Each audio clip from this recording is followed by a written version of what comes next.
Hello and welcome to our show, Hello. which doesn't have a name yet, or maybe there is. The Nameless Podcast. Yeah. No, don't say that because that's thick. What? It's gonna call it the Nameless Podcast. We're gonna end up being the Nameless Podcast. No.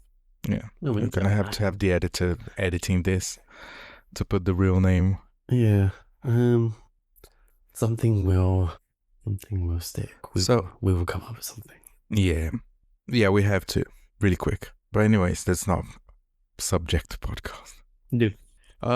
So today yesterday I saw the subject and I was interested. I want to talk about procrastination. That's something that a lot of people suffer with. What is your perspective on procrastination? I think I'll get back to you on that one. Okay. See what I do. It's so funny. Well, I think it's one of those topics that's a bit too close for comfort. Okay. Why do you say it's too close for comfort? Because we all do it. We all procrastinate. Everybody procrastinates. Yeah, but we hate so it. It's not just us.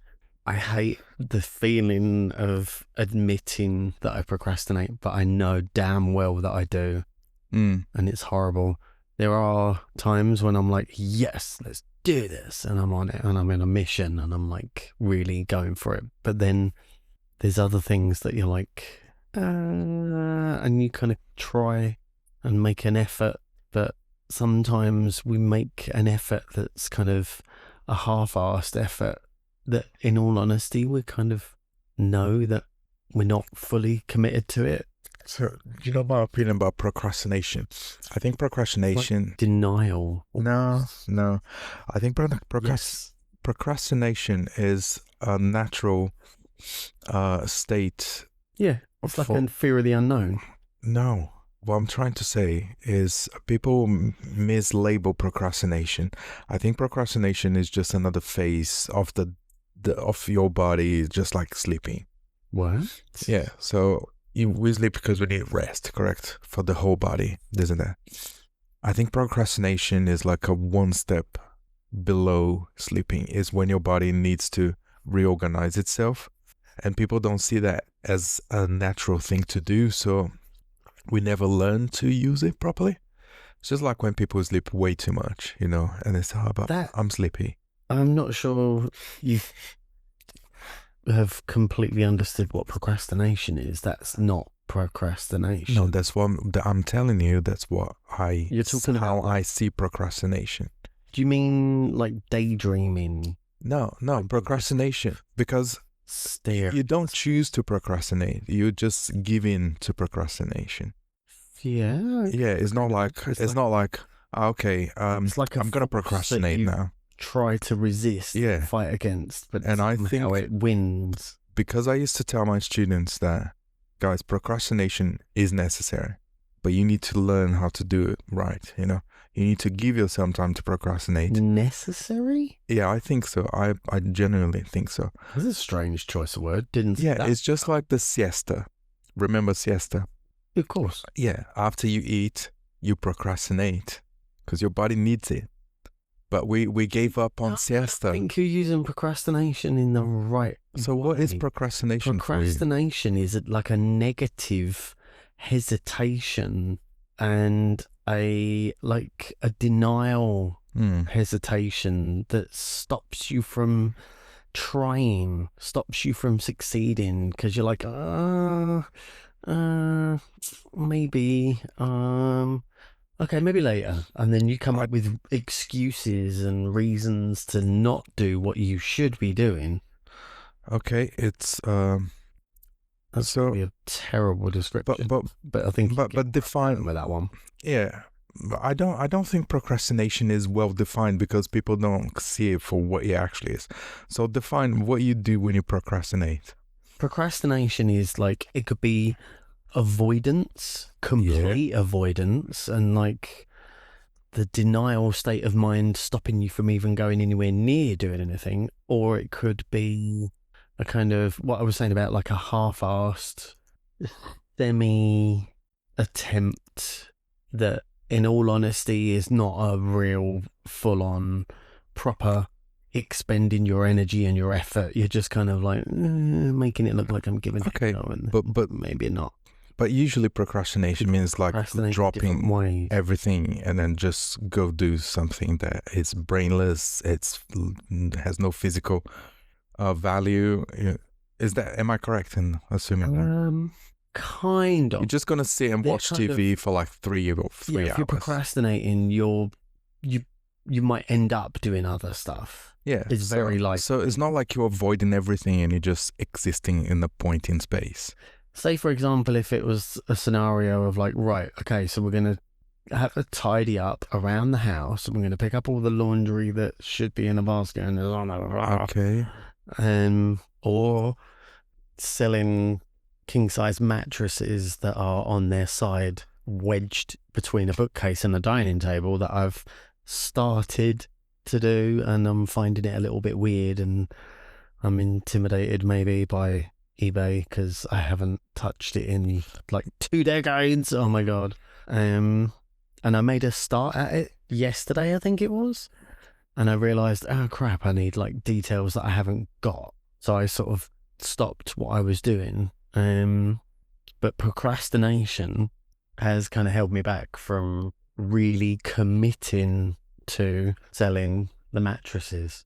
So for the record, for anyone who's listening and thinking, what the hell are they talking about mattresses in a lounge that are like wedged between a bookcase and a dining table?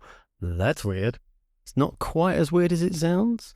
We used to manage an apartment that we're not anymore. And so a 3-bedroom apartment's worth of stuff is now crammed into a house that's already comfortably like furnished.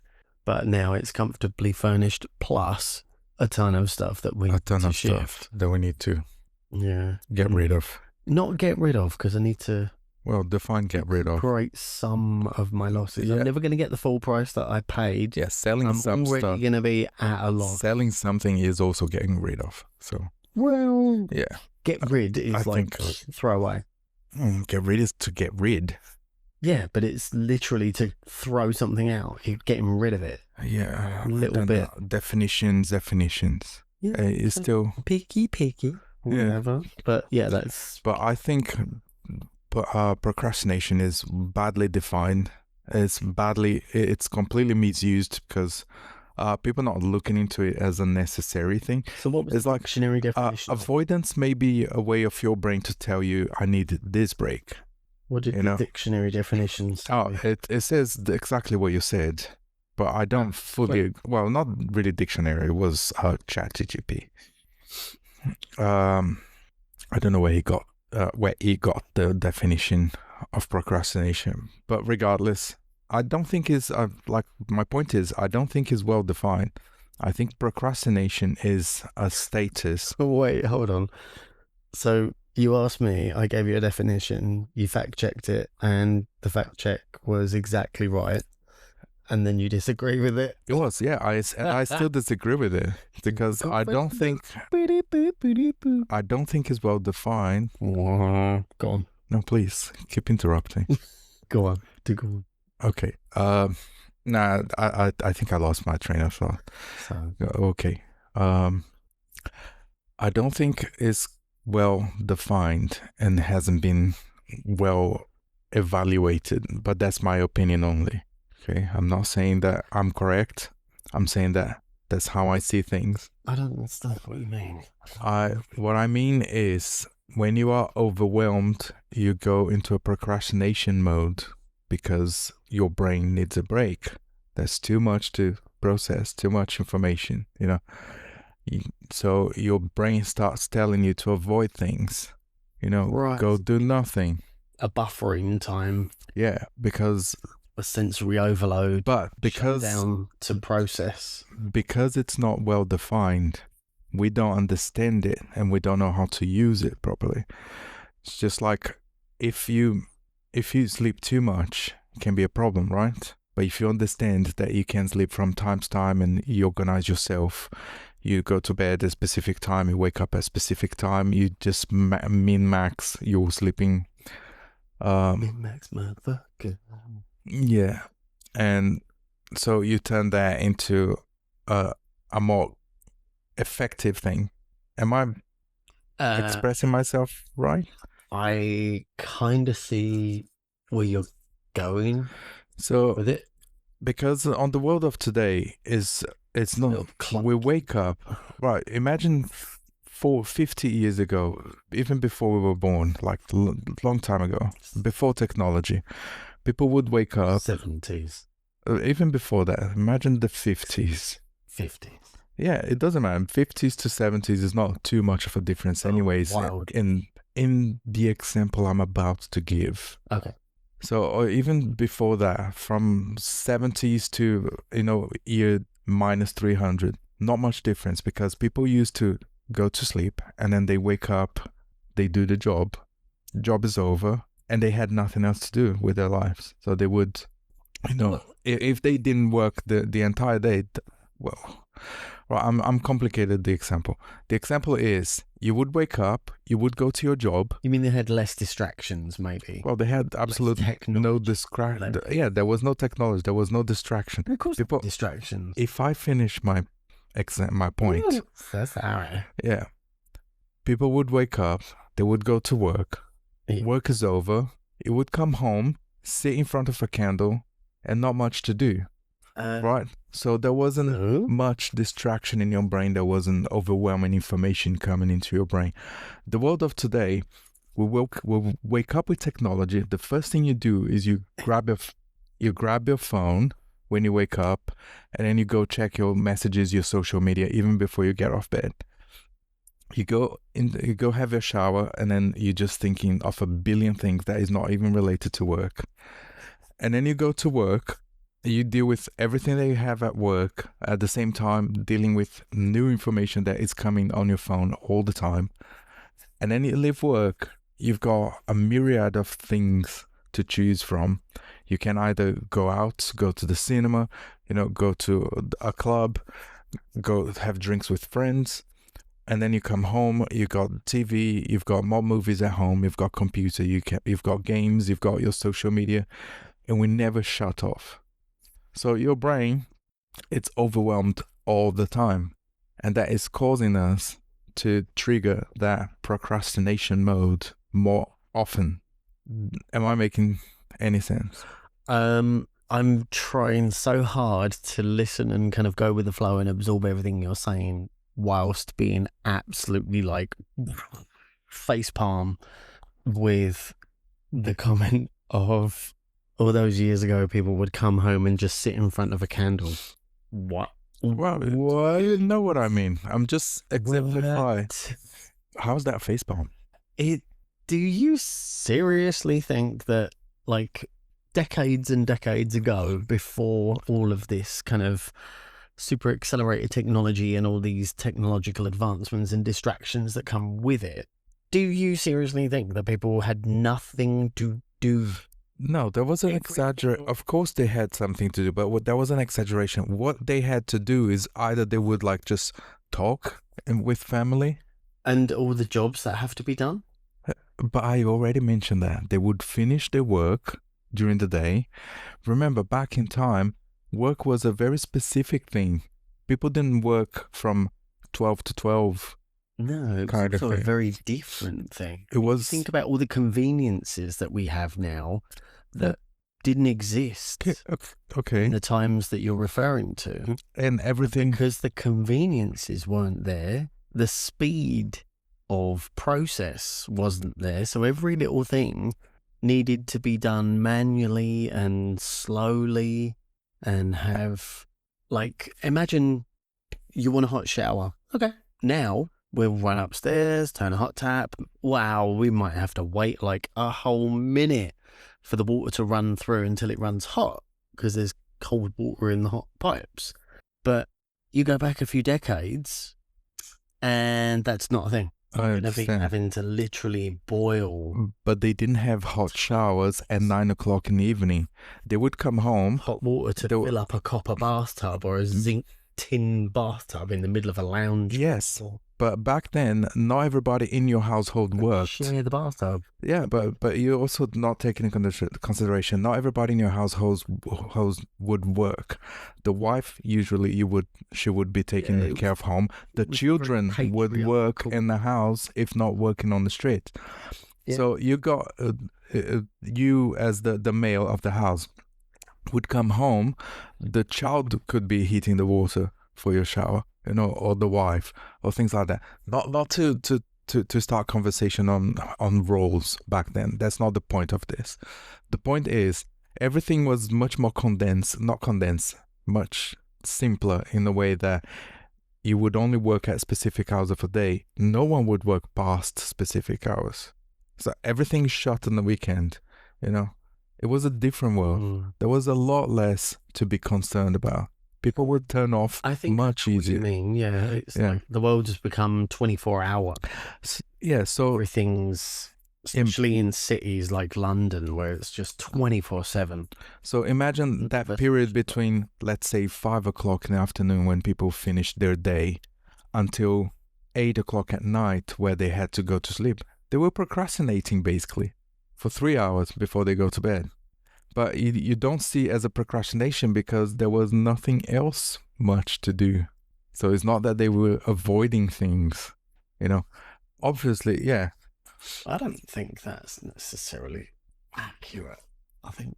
I don't know. I think people forgot that people worked a hell of a lot harder biologically. Yes. in times gone by. But there was less time. There was more time for your brain to shut down.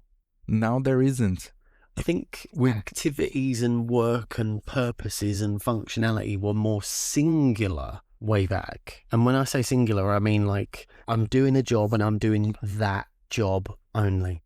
Now it's so different. You're multitasking dozens of different things all simultaneously, and you're expected to be permanently switched on and permanently accessible and permanently keeping tabs on everything. And okay, that's more or less what I'm saying. Yeah, that's what I am saying. And then what we forget in your statement, what we ignoring is back in time we used to give ourselves time to rest but not to sleep. We had the siesta. Remember, siesta is not a thing that exists anymore. At least this is really a big thing. Maybe it's still in Italy. It was a thing in Brazil. Still is. In Brazil, we would stop working for lunchtime and then take a 2 hours break before catching up. And then the entire market, everywhere was shut down for my son. Yeah. The hottest part of the day.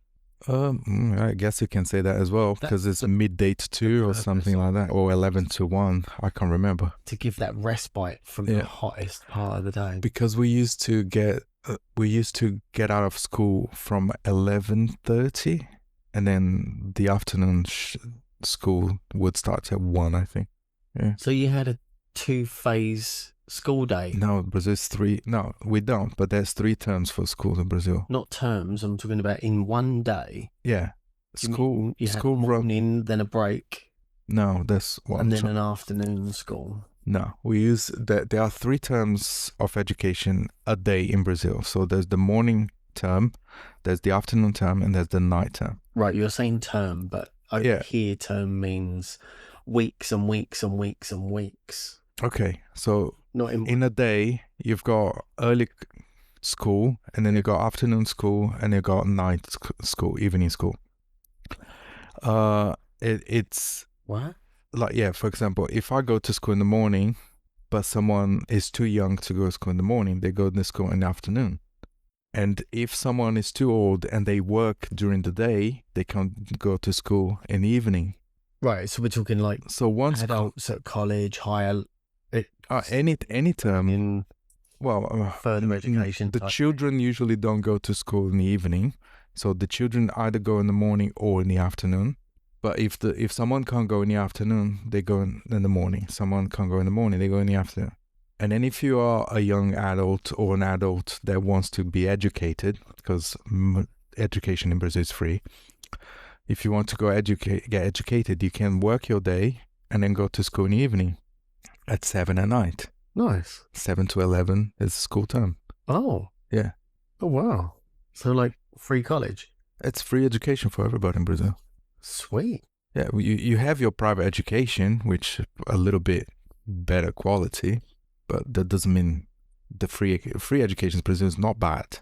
You know, That's really nice. it's not stellar education, but it's not bad. That's really good. I mean, it's very different to over here then, where the education system is basically designed to get you snared into a half-size mortgage of student loan. Oh no, there's no such thing in Brazil. It's free, and then end up with 40, 50 grand debt for having a degree. Anyone can have go to school. Yeah, here it is. Here in the here's not free. No, and it's parents get paid to send their kids to school, which is a whole different. Wait, what? Yeah, parents get paid to send their kids to school. Yeah, I had to deal with a lot of students that did not want to be at college, but they had to be, because if they don't go, their parents don't get their check. So you have to stop teaching to the students who wants to learn, to focus all your attention to the students that don't want to learn. So you end up not teaching anybody. Oh my God, that's so bizarre. It's like this. It's almost like the same problem as here, but the flip side of it. No, I'm talking about here. Parents get paid to send their kids to school. No. Not in Brazil. Brazil is free. Oh, that's literally what I thought you were saying. No. And you were agreeing. No, Brazil's free. And then I used to go to school in the morning. Paid to send the kids to school. I don't know about school because I never taught in school, but certainly college. Parents don't get paid. Some parents get paid to send children to college. Child benefits and... I'm talking about, somehow the government's trying to force people to be educated, but they're not really being educated because the college forces you, the teacher, to give them grades whether they deserve or not, so they can pass. So we don't look like we have... for the statistics of... uneducated people. More than the benefit of the learner. Yeah, so then I know. You've got a bunch of parents that get a check every month because their kids are going to college, but then you have to deal with a kid in college that don't want to do anything. So you're talking like benefits as a whole. Yeah. A bigger picture, not literally getting a check. Well done, you sent your kid to school, here's a check. No, I think there is one specific for education. They have, if they need to prove that the child is going to school, to college. If they can't provide the evidence of that, they will lose that specific benefit. Don't ask. I think you'll find it's probably more of the other side of what you're saying. It's more a case of like, right, if you don't evidence your child's attendance, we will cut your benefits. Whether that is the way or a different way or whatever, if they're not going to college, they don't get paid. And the thing is, they go to college, they either... I can't speak for school because I never taught in school. I only taught at college. But the worst part is the kid goes into the classroom. They are either disruptive, they don't want to study, they bothering everybody, or they just sit in chair. Like I had a few students like that. They just sit on their chair, look at the computer, and don't move for 3 hours. No phone, video, no nothing. And then you have the TikTok kids, they have the YouTube kids. It's complicated, and none of them wants to be there. None of them need to be there. But if they're not there, their parents don't get paid. Don't get the benefit. And then you have to stop paying attention to the students who wants to learn, because you need to convince the other students because the squeak they need to do something. Is a phrase in the UK. But going back to the what I was saying before, so I used to go to school from 7 in the morning until 11. So in Brazil, as a child, we started school at 7. So I would wake up, I was waking up around 6 in the morning and then going to school. And then we had the whole afternoon free to be children. Hours earlier than the UK. School starts at like 9ish. Yeah. And in the UK. In Brazil was 7. 7 o'clock, you need to be on your desk and the teacher is walking into the classroom. Is that because of the sun? The heat? No, I think because they evaluated the most effective way to educate everybody, and then they split the day into 3. That's such an interesting system. So I've studied. I went to school in all 3 phase times. Yeah. yeah. So I used to be a morning student. I went to afternoon school for a while, and then after I was working, I went to evening school, and yeah. What did you study when you were in the evening, the adult? It's the same thing. The curriculum is the same nationwide. Nationally. Really? Yeah. So the Department of Education defines what the curriculum is, and then the schools teach that curriculum. Differentiated for toddler, juvenile, adult. Yeah. But then, say child, juvenile, adult. That will be different, but what would you learn as an adult learner? Oh, the same basics. The school is just learn the basics of multiple subjects, before you go to college. But there's no such thing as college in Brazil. You go from school straight to university. Okay.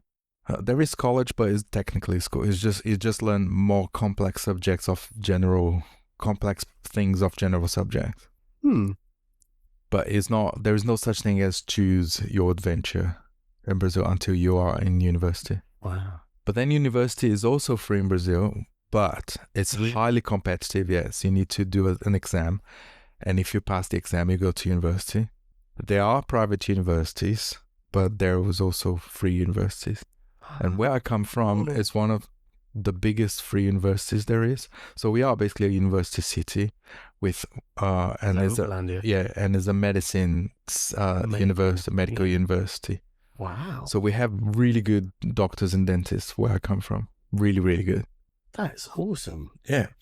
And then so different to here. And if you don't pass, you have a choice to go private or just carry on with your life, however you like. Is it a one-time offer? No, you can keep trying forever to get into university. It doesn't matter your age. Oh my God. No, you can go to university at the age of 60 if you pass the exam. Are you saying that generally people want to do it? Well, it's highly competitive. Through desire. Yeah, it's just like improve themselves and improve their lives.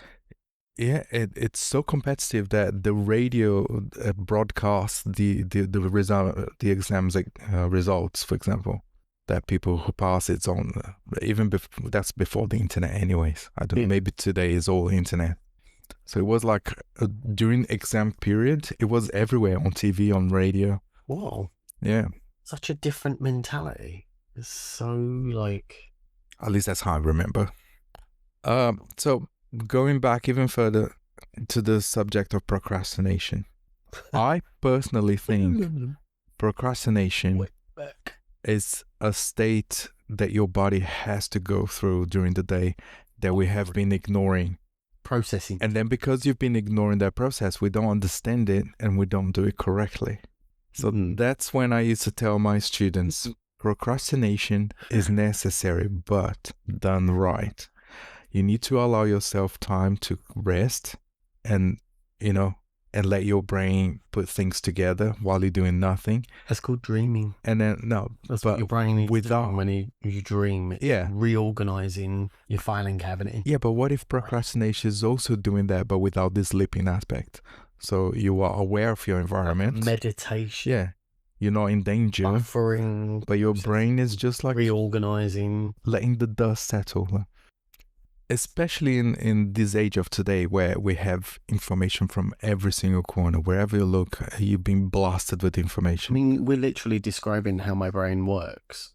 But it doesn't. In that sense of... If we want to describe how your brain works, it's just like a cat with spasm. Rude. Bastard. No, it's that kind of like... when there's so much going on, every now and then you just kind of go, right, pause, buffering, processing, think, and then you kind of analyze all the different scenarios that you're looking at and processing each one, and then you're like, right, okay, I'm good. So, and then you'll be like, scenario, contingency, backup plan, this is what what I'm getting. If you do it like that, okay. Yeah. So that's why because despite what you said, I like to organize my things like quite well. I work on this thing from this and this, and then it's my break time. And you're like, oh, you have to do something. So no, don't even talk to me. It's my break time. Breaks are so important to me, as important as doing work. And then I end up doing work. I end up achieving things. Yeah. You laugh, but tell me if I don't achieve things. Of course you do, but yeah, there you go. Of course. Of course. Because to me, not working is just as important as working. Equally important. And when I decide I'm not working, it's my rest time. It's my rest time. Don't want to do it. Just want to watch funny cat and dogs videos on YouTube. Sigh. And then laugh. But there's a problem with procrastination. It's comfortable. And when something is comfortable, you allow yourself to. Big time quicksand. It can be walking on sand. It can be, oops, I've fallen into quicksand. It can become like depression but it's quicksand because we're not understanding it. A proton star that is like a black hole that you just cannot escape from the event horizon of, and procrastination is potentially such a powerful negative force of holding you back. It's literally like being caught in the event horizon of a black hole. Yeah, but it's because we don't understand it. Do you know what else it is? Alcohol and alcoholism is exactly what you described. But if you understand what it is, and if you do it the right way, you can have a beautiful social life that is not affected by alcohol whatsoever while you drink it. Yeah. You know? So what we're not doing is we're not understanding procrastination. We're not giving it its the attention it deserves, the respect it deserves. I don't think that procrastination deserves respect. I think it does, because I think it's your brain telling you, give me some time here. But the brain, it's a silly thing, isn't it? It doesn't quite tell you exactly what it needs, and you need to figure it out before you correct me. Figure it out. Figure it out. Figure it out. Good. Yeah. But unlike sleeping, if you don't procrastinate, you're not gonna die. But you're also not gonna be functional as you would otherwise, or retain, or learn, or improve. I think it's important that you understand the negativity of procrastination. Oh yes, the same way you understand. Procrastination is intrinsically a negative thing. Okay, because it was made to be like this. No. It's a description of a negative characteristic. What you're trying to do is you're almost trying to. But you're talking about tone. No, but you're talking about a definition, which is a man-made thing. Procrastination, a good thing when it's a bad thing. There is potentially a positive equivalent that's not procrastination per se, but processing time. Okay, but you using the definition that is a man-made thing, so it's made. Well, language is. It's made to sound or to feel like that because we were taught that the word is meant to be a bad word. So procrastination is what it is, regardless of how you understand what it is. That's a nature thing. So just because, yeah. No, I don't think I agree with that. You can have descriptions of things that are positively charged or negatively charged or neutral. Just name it differently and it's still going to be the same thing. It's like saying if somebody's not very nice, they're an asshole, but you can be a nice asshole. You can be a nice asshole. Oh my terrible example. Oh my God. The same way you can be tipsy and you can be drunk. No, because they're extreme they're variances, they're variations of extremity. Oh Okay. my God, what? Blah, blah, blah. So invent another word for Drunk is a much further down the line. Tipsy is like just beginning the journey towards drunk. Okay, so invent another word that is a pre-procrastination thing. Precisely what I was trying to say. Yeah, but I'm not here to invent the word. I'm just telling you what I think procrastination is, and I don't think procrastination is what is currently defined as. Yeah, I know. Yeah, I mean, procrastination is portrayed with shame. Like, oh, it's a terrible thing. Oh, you procrastinated. Oh, the thing. Shame. The thing that. No, I don't follow into shame trends. Sorry. That's what procrastination. I grew up Catholic. As shame has no longer any power over me. Yeah. Maybe. Yeah, I kind of get what you're saying. That the perception of and the attitude towards procrastination perhaps needs a shift. It's a bit better understood. Thinking. Yeah. But then there needs to be a different state of mind with its different descriptor. Yeah, precrastination. Precrastination. All right. There you go. Are you procrastinating? No, I'm precrastinate. I'm pre-pro. I'm precrastinating. Procrastinating. Yeah. Precrastination. It's like I'm thinking about procrastinating. How do you name something so negative a pro? Yeah, funny enough, I was just thinking that should be a necrastination is a negative. A bad crastination. Yeah, that makes no sense. A procrastination. Procrastination, because before it's because pro to me sounds like proactive. You know, proactive. It's yeah. What's a crastination? If you have a procrastination should be a thing, right? I don't know.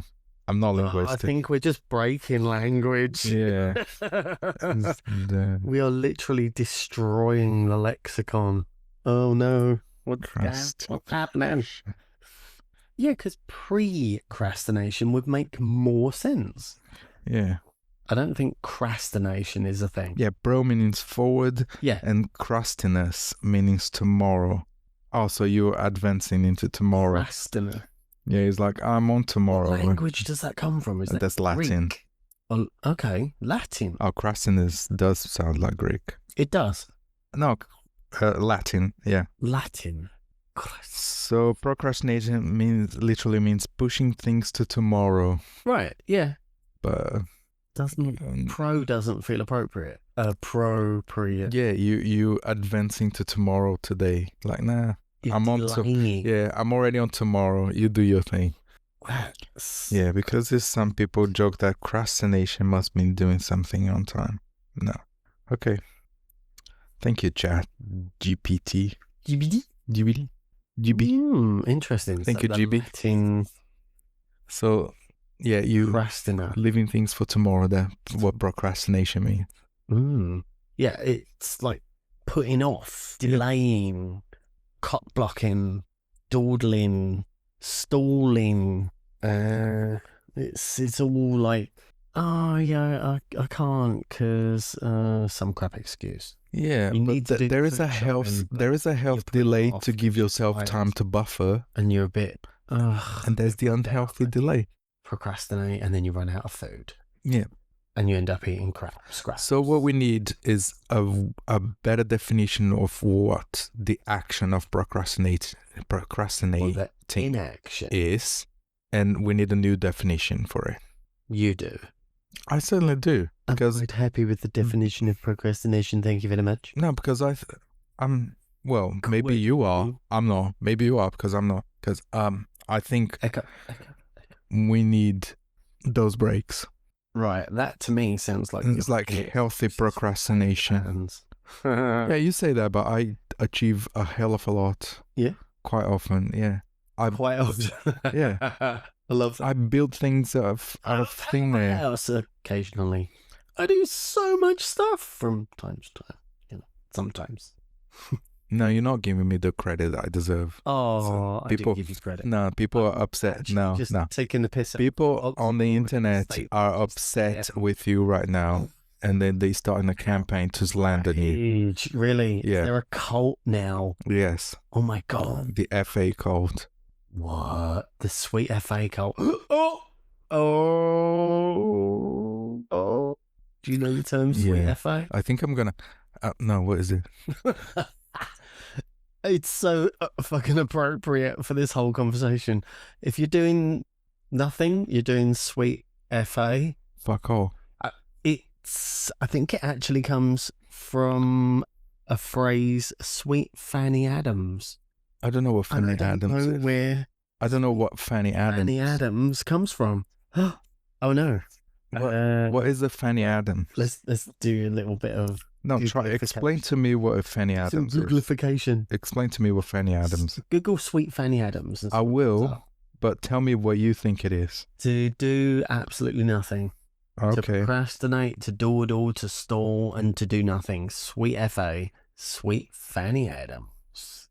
I'm sure that's a thing. Isn't Fanny Adams just like another word for fuck all? So you don't swear. It could be. Yeah, maybe it was like a sort of a Polari or a Cockney rhyming kind of... Sweet FA is the British slang expression that means nothing at all.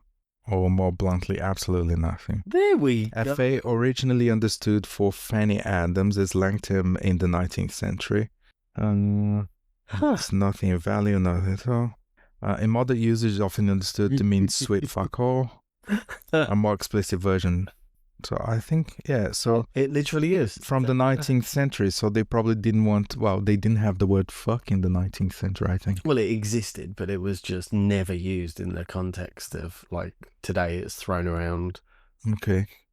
So they just didn't want to swear, because you couldn't swear. Willy-nilly. Swear is the language. Phrase. I still agree with that swear is the language of the uneducated.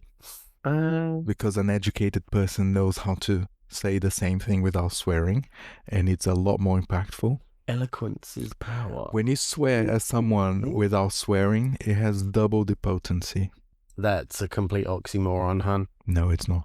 Yes, it is. When you swear at someone without using swear words, swearing. Yeah. But if you're swearing, you're swearing. So how are you swearing without swearing? Because when you're offending someone without they even realizing they've been offended, right. So what you're trying to say is, if you offend somebody or insult somebody without swearing, that's more powerful than swearing at somebody to insult them. I believe that, yeah.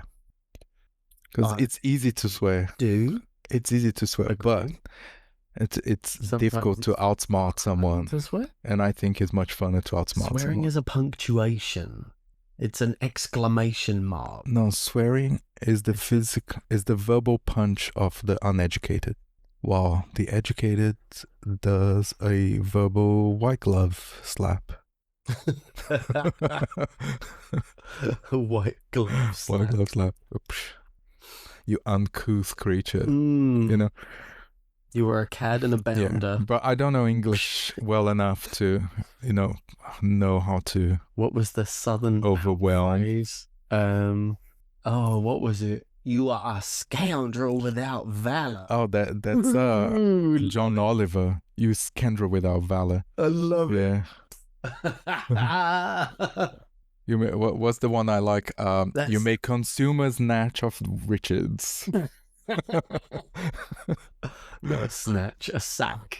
A snatch. No, it's a satchel. You may consume a satchel of riches. Satchel of riches. Eat a sack of dicks. I can eat a bag of dicks. Yeah, I can imagine Blanche Devereaux from the Golden Girls calling someone a scoundrel without valor. Yeah. No, I do not like swearing. I don't know why. Oh. I don't like swearing, but is that because I try not to? Triggering childhood traumas or something? I don't know. We've been educated. In our household, we wouldn't swear. That's how we were educated. Yeah, same here. My mum... she did a terrible job. I mean... Because you and your brother, you just speak one swear word for every 5 normal words. We got a spankety spank, like... Big time. Maybe she didn't say. Maybe she said What? don't swear, but she didn't teach you what to do instead. And then it just left a void. And then as soon as you were not watched, you would just go straight into swear mode. I mean, my childhood was weird and complex. I think all of us were. Yeah. Very weird. To be raised by a deputy head mistress and have literally thousands of children running around you like little spies, like a network of spies conspiring and watching and sneaking around and like literally watching everything you do. And then as soon as you do anything one toenail out of line, never mind a toe, it's bang, the grapevine. Oh, it's bad. And then the authority of Mother knew before you even knew that she knew, and you were in trouble before you even knew you were in trouble. I was always in trouble, so I don't know what is not to be in trouble. I literally grew up in an Orwellian Big Brother 1984 mindset of like... I was so much in trouble that it felt weird not to be in trouble, and then I would do something stupid just to be in trouble. Yeah. It's yeah. Everybody knew who Fernando was, but even without meeting or seeing me, they knew by by my what's the word? My reputation. My reputation preceded me by miles and miles. Yeah. Everybody and all the teachers in school knew who Fernando was, and then I would always get every now and then a teacher was like, "Oh, so you Fernando?" Like, yeah. But I was a little bit of a nightmare, the black sheep of the family. Were you an asshole? But a nice asshole. A nice asshole. Because I'm so very smiley and like very approachable. Little sparkly eyes like butter wouldn't melt in your mouth. Yeah, I'm always... But actually, that mouth is full of brimstone and hellfire. Not the mouth, no, because I've never swore. I've never been like verbally rude to people. Swore. But that it swore. But it is swore. That wasn't my way. My way is like, if someone is not looking, the world is my playground. I would destroy things. That's because you're a little motherfucker. I was just. So I have a superpower to know when I'm not being watched. Perennial It's like, oh yeah, not being watched. Let's destroy things. Yeah. Let's be. I'm the type that eats. Gilly. No, I'm not doing that. No, I don't want to do that. We're gonna. No, that's totally you as a child. Yeah. You were Gilly. But I think No, because I would be accused of video things. footage of you, and they were like, right, let's gender swap this. Put a big curly wig on it, and call it Gilly. No, because I would get in trouble whether I did something wrong or not. Because I was the common denominator of everything, of every trouble. So I gave my parents a really good bad time. Yeah. Doing the little Gilly nod. Yeah, absolutely. Gilly had nothing on me. Oh, Gilly had nothing on me. I'm so lucky I never killed anybody by mistake. Yeah. I was like, what if what if I weaken the foundations of this building just to see what happened? I was that kind of child. Okay. Oof. But I never caused any like massive property destruction, no, except for a few broken windows. Yeah, but I mean, yeah, flat tires. You didn't do destructive things as a kid. I think it's a very maybe I did natural. That's what maybe not ready to hear the full stories yet. Did. That's what I'm saying. It's a natural thing to explore. Destruction is part of creation. It's part of exploration. Yeah, some people, I don't know. People are different, obviously. But then society has defined... It's weird. No, but society has defined that to be a person, you need to do this, and that, and fit a mold. Yeah. But not everybody fits the mold. No. And I have skills that can I'm getting to be old now. I had skills that could certainly be used for some things that I will never explore properly, I would be great at destruction of some sort. either in the military or What or demolition. But nothing was ever explored. I was just told, you were a terrible child. Stop being so, such a dick. I wasn't a dick, no, because I was a good child while I was being looked at. It was just when nobody else was looking and I knew I can get away with things, or I thought I could. And then I would be a little Tasmanian devil. Yeah, good childhood. You're such a goddamn Chucky doll. Yeah, Really are. basically, yeah. You look at you and you're like, hi, let's play. Let's play? And as soon as you turn your back, it's like, yeah, basically. Out comes this goddamn carving. Basically, but with the difference is I didn't speak as well. I would hardly talk to anybody. Okay. Yeah, I was quite shy as well. Yeah. I was. But my mom tells the stories. I've learned to speak around the age of 3. Yeah. Yeah. So. But then that's quite common for like autistic spectrum contenders. Yeah, it was. Such as our neurodiverse little selves. It was only after I fell off the building that I started talking. Oops. Yeah. But I wasn't 3 because my brother was born when I was 3 and I fell off the building before my brother. I think my mum was probably pregnant at the time. Severe blunt force traumas to the head as little kids. Yeah. Interesting parallel. Me with my smashed. Yeah, because I had no scratch. They thought. Your bashed in head falling out on the second floor window. But trust me, my mum took me to a doctor to analyze my head because she thought there was something wrong with me. Yeah. Yes, there was, but not what she thought it was. Mm-hmm. So I had an electroencephalogram. Size you with little. Trust me. You with holy water. I think she tried. Rosary bead. I swear she tried. She took me to be blessed and everything. Mm-hmm. So I did an electroencephalogram when I was a child. Yeah. I still remember it being attached to a billion spotty cap with a wire spaghetti going off your head. And then I bet you loved it. I did love it. Yeah, you did. And then we went to the doctor. I'm a science experiment. And he was like, "Oh, then there's nothing wrong with her child." And my mom was so disappointed, like, "Oh, okay, I think she wanted something to be wrong with me." Well, she wanted the relief of knowing that she's not going crazy. Yeah, well. She needed there to be something because she knew that something was wrong, but she didn't know what was wrong. She desperately needed because them to say, it's okay. Everything's going to be okay. This is what's wrong.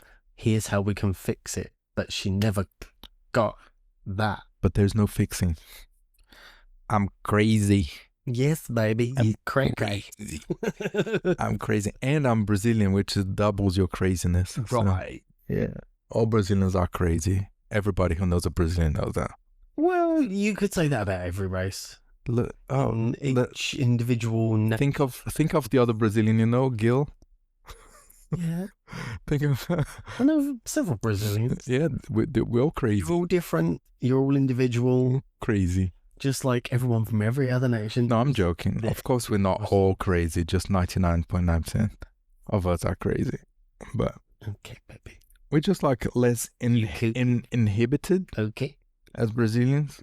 A lot more outspoken. It's a little bit of that South American way of being. Yeah. Very outspoken. Well, you're raised in such lively cultures. And we shout bubbly at each other very easily. And yet you condemn me. But I don't shout. Yeah. No, I don't shout. Chrissy. No, I don't shout in the sense of to fight or anything. But I shout if you're in a different room. I'll just shout. I'm not gonna go there to speak to you when I can shout, and that's okay. That's just like when my mom loud mouth. Just like when my mom was visiting us years ago, and then she's upstairs and she's shouting at me, and then I'm shouting back, and you're like, "Stop shouting at your mom." Say, "No. This is very to each other normal." Okay. Yeah. Yeah, that's how we communicate. We just scream at each other from different corners of the house. You see that as normal, and I'm sitting here looking at you side-eye, wide-eye, like, what the fuck? Yeah, well, yeah, because we communicate, but we're communicating, but we're not in the same room, so we need to scream. How's that not normal? I've just invented an. I think the whole chat.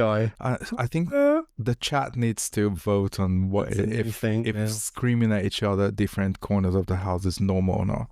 It's a little bit unhealthy. Oh no, it's not. I don't see it. Now I think let's people tell us what they think, because I don't think it's unhealthy. How about the rest of the goddamn neighborhood? Well, tell them to make notes, I guess. You know, because if you're screaming your asses off at each other from opposite sides of the house and the whole neighborhood can hear it, then maybe the whole neighborhood should just... Yeah, but we're not doing dirty laundry while we're shouting. We're just telling... airing your dirty laundry. No, you just... No. But sharing. No, you're not, because you're just like... Literally. Have you seen the toothpaste? I'm like, no, I haven't. Have you checked the cupboard? That's not airing. And then 3 doors down the road's like, bitch, shut the fuck up about your toothpaste. He put it in the goddamn cupboard. You don't need to shout at the microphone. I'm not shouting at the microphone. Yes, you are. I'm past it. Yes, you are. And it's been recorded. You're going to see that you're shouting at the microphone. I'm facing you and the mic's at the side of my... Oh. Yeah. Oh. I did put my hand up, though. Yeah, exactly. Then I'm like cupping it towards... Okay, whatever. Nice segue. I see what we did there. You use shout a lot in the wrong way. No, it's like swearing. It's a punctuation. You can pretend that you're shouting without shouting, but you can't do that. You have to shout when you want to give an example of shout. Eh? Yeah. Maybe. Maybe. Yeah. So it's the person who just now shouted at the microphone. Maybe. Sorry if we made you deaf or something. If you're listening with earbuds or anything. Sorry. Yeah. Hey, that's what sound level modifications are for. Oh, well, let's hope that the AI thing... I'll just move the mic slightly away. Hold on, I'm going to make it creak. Yeah, to the other room? No, don't do that. Oh, I wanted it to creak and then it didn't fine. creak. Go on. Go on. Oh, no, it didn't creak. Creak it. It didn't. Do it. It did not creak. Do you want me to do it? No. Oh, no, you need to close it. There you go. Oh, nearly. I wanted to get that real haunted house kind of... Well, you need to close it further. Yeah. That's just wholly and entirely an unsatisfying experience. Glenn, because that, I'm the jammy and he's the down. Jinxie. Jammy and Jinx. So I'm the jammy, he's the Jinx. I am a Jinx. We bought 2 microphone arms, and my microphone arm doesn't creak. And mine does. Mine creaks like my goddamn bones. Yeah. Oh my god. It's always like that. I'm always lucky. Do it really gently and slowly. It's okay. The life, bit like my bones. Every time life rolls a die, I get the rewards. Yeah. And then I'm like, oh crap, fumble. Yep. Boom, crunch. Like, okay, cool. Because I'm satisfied with nothing. That's why everything for me is a win. Bonus. Woo. Yeah. So you just high expectations. You just see my reaction to everything, and I'm like, oh, you're getting everything good, dude. I'm celebrating because I got a dust. It's like landed on me. Oh, a dust. What? Yeah. Okay. That's just weird. But I did get the creakless microphone arm. Aww. Oh well. So where are we now? I don't know. Spiraling. We were talking about procrastination and end up talking about a cartwheeling mungo flying down a hill chasing a cheese wheel. Lucky. Yeah. Well, isn't that a very British sport? Apparently. Chasing a cheese wheel down the hill. Getting concussions and broken bones. Chasing a wheel of cheese. The most British thing ever. What crazy? Other than a bowler hat and a monocle. See, now I need to see somebody rolling down a hill chasing a cheese wheel in a bowler hat wearing a monocle. Maybe you'd be the one. No. So when we have a camera, we need to do an episode where we dress as our most quintessential stereotypes. Oh my god. Yeah, and then you have to have a bowler hat and a monocle. No. Yes, and with a cup of tea. Stereotype. No, the British quintessential stereotype. Yeah, and then I'll dress as the quintessential Brazilian stereotype. Quintessential British. I'm not saying you are. I'm saying we dress like it. So I'm gonna have to paint a bit of me Italian and a bit of me British. No, we're not doing who you are. We're talking about we're dressing as quintessential people from where we come from. That we live in. Yeah. Or come from. Oh, okay.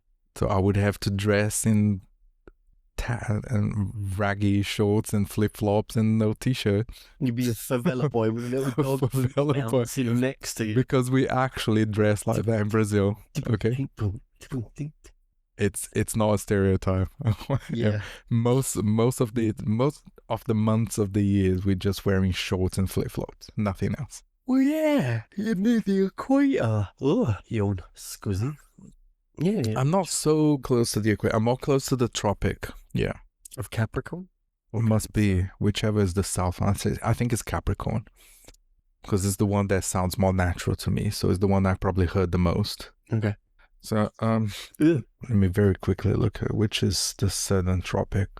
Capricorn, I think. Which is the southern tropic line. I'm not sure. I can't. It's a Capricorn, yeah. Yeah, it is Capricorn. I thought so. So, and where I come from, I think we're very close to the tropics, I think. Yeah. No, not really. I may be lying. Lies. I don't think we can see... Oh, go away. I don't think we can see the lines on Google Maps. Let me... Google. Tropic of Capricorn. And, oh, great. There's no... Oh, come on. Never mind. I can't find it because Google won't give me the picture of a world map with a tropic line. What? Yeah. Oh, never mind. Never mind. Moving. It's probably southern from where I am. Yeah, it's way southern. Okay, so I'm between tropic and Ecuador. It is pretty hot. Yeah. It is. Yep. It's not uncommon to see people in underwear everywhere. Not on the street, but at home. Well, yeah, if you're in your home, sure. Yeah, but then you go visit your friends and their parents are on underwear at home. It's like, they don't care. Well, at least the dads don't care. The mothers are more dignified. Yeah, you say that as while you're sweating like a pig. Yeah. Yeah, as dignified as you can be. Yeah. With, like heat exhaustion. So where do we go from here?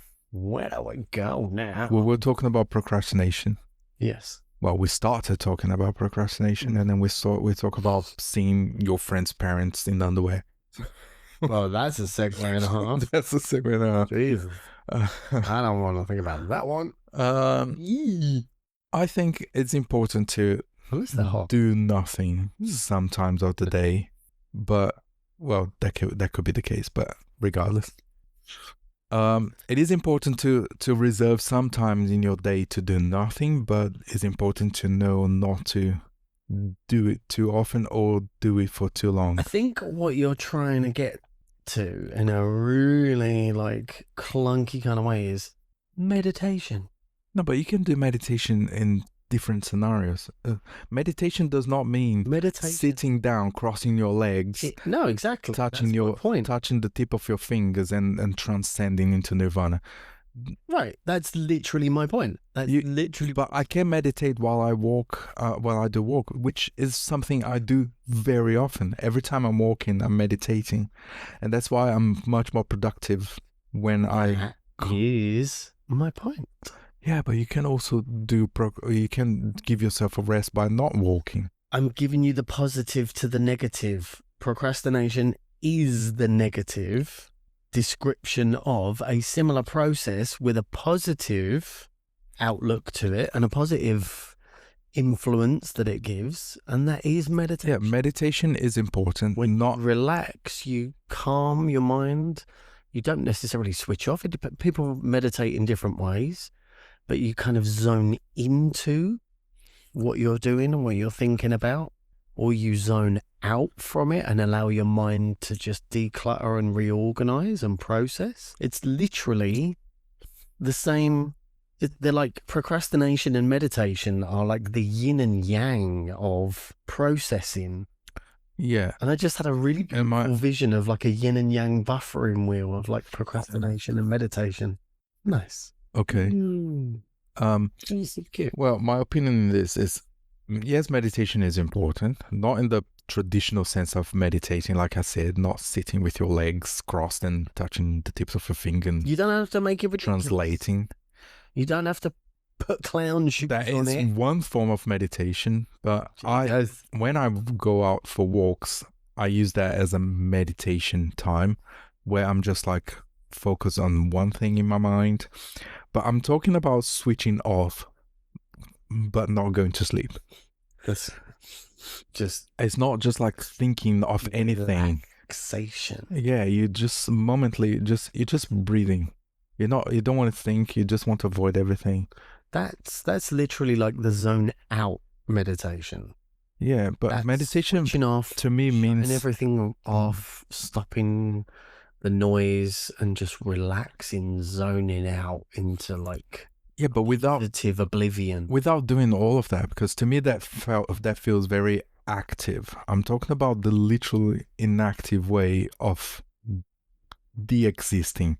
You just like without going to sleep. I like doing that. We're actually like saying the same thing. And no, because like I said, and you're saying potato. No, but I did explain to you. I said to me, this all feels very active. To sit or to lay or whatever, wherever you are, and you try your best to zone out, and you just like actively avoiding the words "try your best." But you can zone out without actually not doing anything. You said exactly the same thing, but then you inserted "try your best." No, because you're not listening to me. I am. No, you're not. Which is how I just analysed what you did. But you analysed it wrong. I'm actually nerdy. But you're analysing it wrong because I didn't say that. Oh, I see. Okay. Carry on. You kind of did. No, I didn't. Because the way you're saying is like you just want to zone out, But what I'm saying is that feels very active to just focus on nothing, and zone out and switch off. I'm telling you, I can do that without doing that actively, but because I have a big problem with dissociation. So maybe I'd learn to use my dissociation to my benefit as well as to my detriment, and I can simply just turn off without trying. And I feel like sometimes it's very beneficial. I can enjoy the benefits of doing that. To you, it can be beneficial, but to those around you, it can be detrimental. Yeah, but then the whole point is to give yourself a break, not everybody else a break. What happens in the scenario where the balance of the scales tips completely to the other person? Yeah, but that's not the point of the conversation. But the other one is like, uh-oh. No, but then overloaded. We analyze a different scenario, because the way you like to zone out is to play music, right? Not necessarily. But then you don't. But if you put things under those lights, how about the other person? Music to zone in to something. Okay. Music it takes you into something. Music takes me out of everything. Music to me, you out of yourself, and it takes you out of where you are. And music to me that you're in is what sound is to Venom. That is the best perfect example. I can only listen to music under specific circumstances. And by Venom, he means the symbiote Marvel. The symbiote. Yeah, the Marvel character. Yeah. Venom. Yeah. Yeah. So symbiote. I needs to be in the right place, in the right mind to listen to music. Catastrophically vulnerable. If not, to sound. That is exactly what music feels to me, or any sound in them.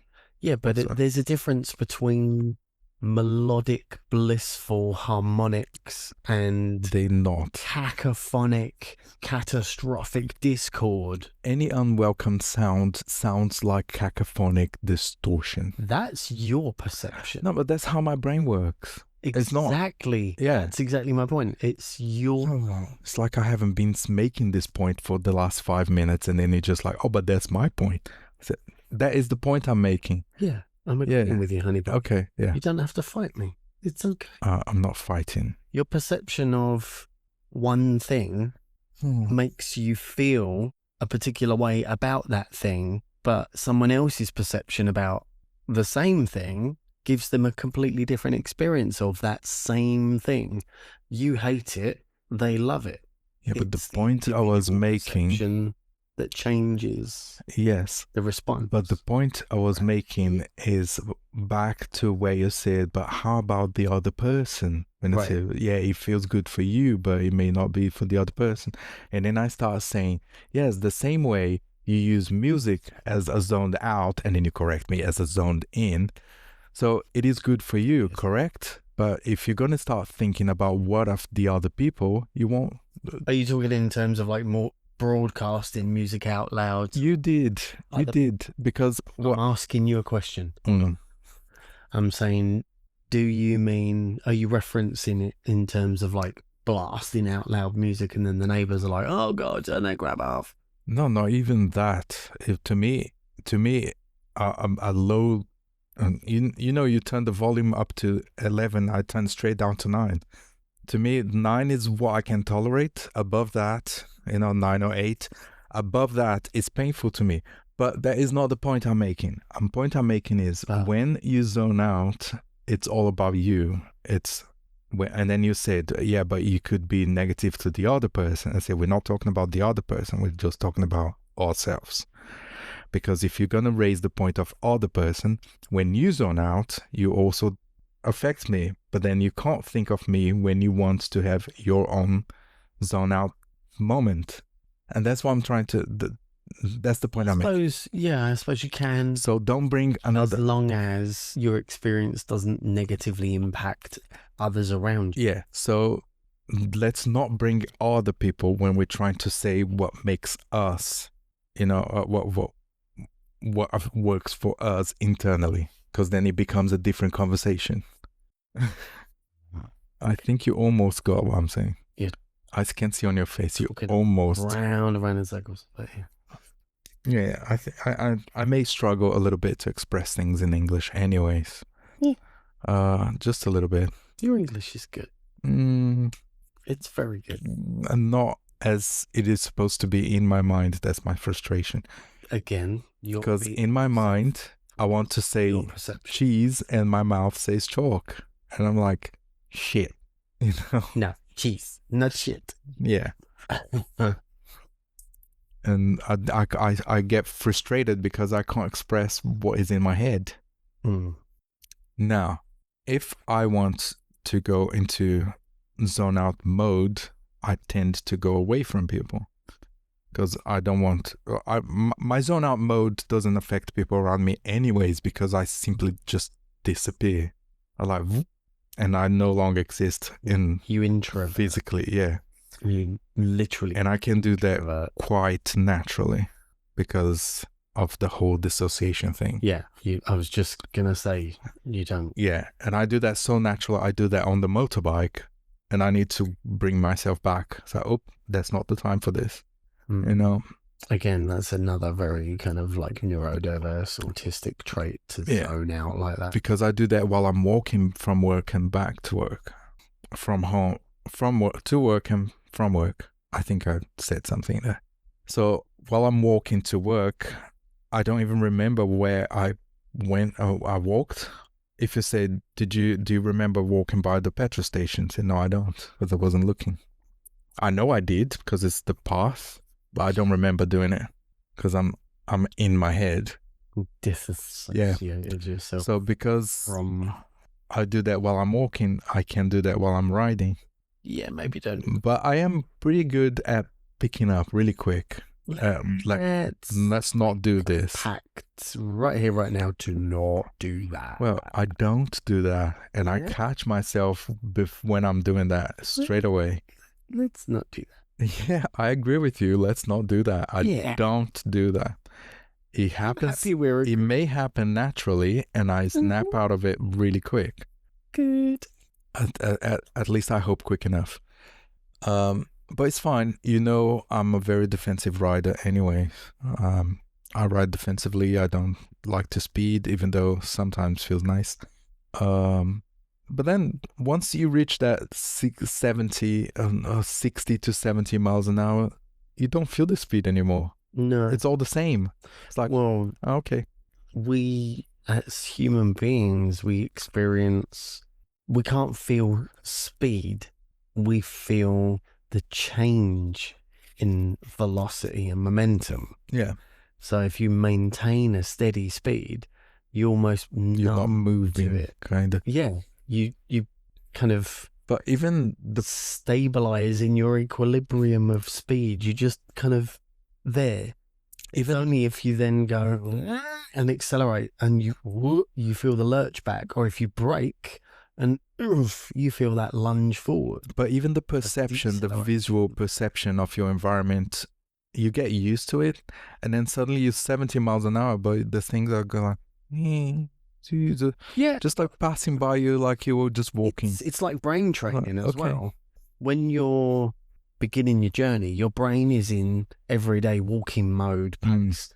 And as you're accelerating and you're kind of acclimatizing to things like your brain is training and like accelerating to quicker, and then it's like okay, and you've reached equilibrium with your environmental experience and the kind of the speed of experience. A good example is, and then you find the balance, and then you start to accelerate more, and then you're like, whoa, it feels faster for a bit, and then you're like, it's just that transition between speeds that feels good. It's like your brain has a gearbox as well as realities.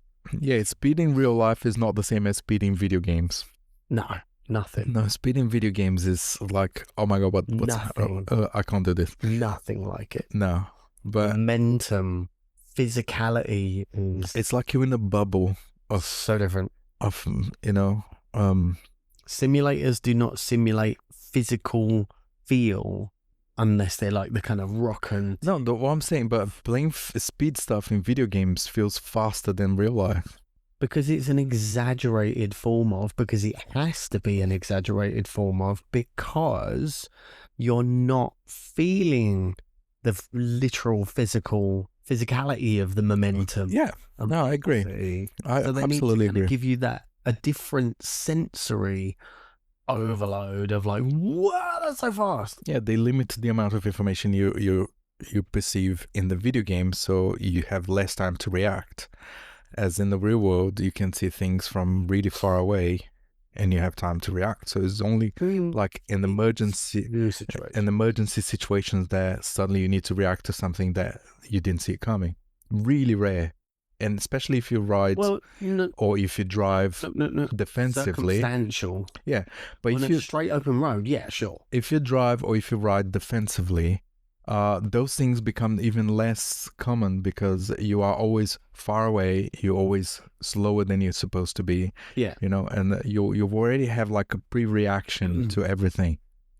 Yeah, but then you always got to account for stupid motherfuckers on the road. Yeah, but newsflash, there's a whole lot of stupid motherfuckers on the road. Yeah, true. It's easier to account for motherfuckers is everywhere. It's easy to account for stupid motherfuckers when they are 300 meters away from you than what they are 50 meters away from you. But then, this is why I'm saying circumstantially, you're bombing down a 70 mile an hour road, you're approaching a slip road, some dumb shit comes pelting in, and all of a sudden, they're in your space. Mm-hmm. Then you have to account for stupid motherfuckers on the road. They weren't there just now. You couldn't see them because they're off to the side of you. But now the slip road has brought them in. You mean that they jump coming in it? Well, I just don't be in the same lane as the slip road. There we go. Or unless there is no one coming the slip road, I stay in the same lane. Yeah.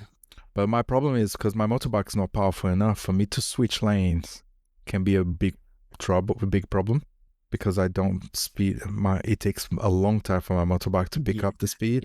To regain your momentum. Yeah, what I try is not to lose speed on any circumstance. So if I see a car... Careful with that though. If I see a car that is just about to, I'm on the middle lane, for example, or the left lane. Three?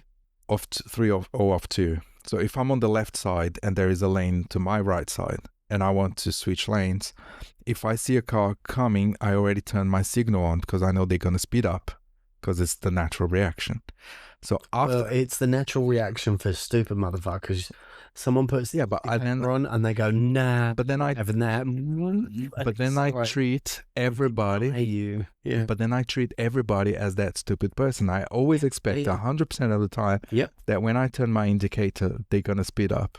Challenge. And as soon as they overtake me, I give enough space and I join that lane, even if there's someone coming far away, because they already see I'm indicating. So they're gonna have to slow down. And I'm safe. Don't expect that they will. I don't expect they will, but they're far away. If they close enough, I'm going to wait for them. Psychopaths, and some people will hit you so that they can say it's his fault. Okay. Yes. Literally had it. If it's not safe to join the lane, I won't. I'll just wait for another car. I'm fine with that. I'm in no rush. Literally had it happen. I'm in absolute no rush, and I'm not going to turn in front of someone even if there's 50 meters distance between us. Okay. Glenn is pointing at the timer. Because we need to go. God, we've been talking for a long. Let's not turn this into another driving episode. I think we had another driving episode before. We can never have enough driving episodes. Give me more. Yeah. Sorry, I just punched my microphone. So, the bottom line is, take your time. Negative. Take your time to do fuck all, but be conscious that you're doing fuck all, and just allow you a certain amount of time, and then re-engage with life. So in a concise form. And then He-Man walks away. Have a good day. No, can't sing it. Can't sing. Don't procrastinate. Meditate. No, procrastinate a little bit. It's okay. It's right. Glenn's advice is don't procrastinate. Is a negative. Meditate. That's your advice. My advice is go for it, girlfriend. Procrastinate a little bit and then stop. So stop and then stop. What? Yes. Do nothing, but then know that you're not doing anything. Oh my God. And then re-engage with life. Just allow yourself a little bit. And then do nothing some more. Wow, great advice. Yeah, allow yourself. I do not condone this. Say yes more and no less. What? Yeah. Allow yourself a treat here and there. Be more oxy, be less moron. Yay. Oxymoron? No. It's okay to be a little bit moron sometimes. And a little bit less oxy. I don't know. It's okay to be to be anything as long as you're not harming anybody, and as long as it's done as you will in a health none. And as long as you do it in a healthy way, which involves compassion and understanding and empathy of other people around you. No. Then that turns into a different subject. We've already been there. We've already been there. We're only talking about the self right now. The self. Forget the word exists. Sometimes allow yourself the breaks that you actually want, as long as it's done in a healthy way. Right. And that's where things get complicated.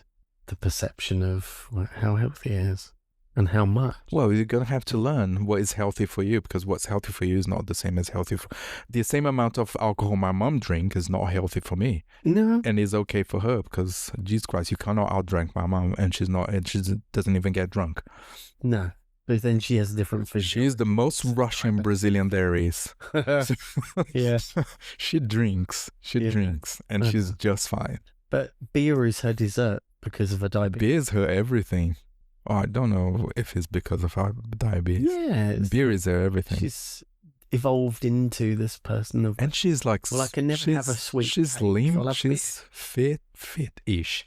She's not like the person that you think of when they drink too much. But that's the end of it. Oh, Glenn is just like... Fernando. Like, stop talking. Let's go. Switch. Yeah, so... Oh, oops, Jesus Christ. I kicked the glass. Sorry. If you're still here... After all of that, thank you so much for listening. Don't forget to like and put comments and everything, and tell us your opinion, what you think is the right way to give yourself some rest. And don't forget to procrastinate. And don't forget to procrastinate. And I think that's a catch. Fernando's advice of yeah, I think that's going to be take a break from procrastinating so hard. That is totally my new catchphrase now. I need a break. I'm going to finish the episode. Procrastinating so hard. And don't forget to procrastinate. Lay down now. Right, guys.